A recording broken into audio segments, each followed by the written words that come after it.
Hormuz প্রণালী নিয়ে আরও একবার উত্তপ্ত হয়ে উঠেছে আন্তর্জাতিক রাজনীতি। মার্কিন আধিপত্য বজায় রাখতে ট্রাম্প প্রশাসনের নতুন অস্ত্র এখন পিন পিক স্ট্রাইক বা সুনির্দিষ্ট ও ছোট আকারের আক্রমণ।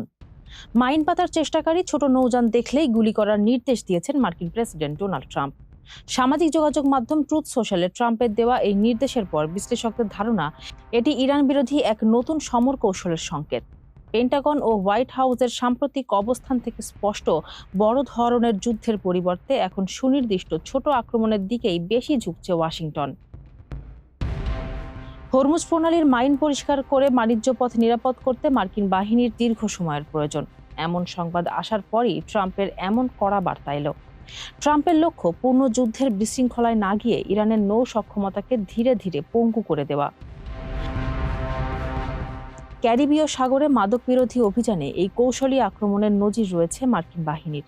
সামরিক বিশ্লেষকরা মনে করছেন, ইরানের ওপর নৌ অবরোধ কঠোর করতে এবং তাদের বৈশ্বিক বাজার থেকে বিচ্ছিন্ন রাখতে ট্রাম্প এই ধীর গতির কিন্তু ধারাবাহিক আক্রমণের পথ বেছে নিয়েছে।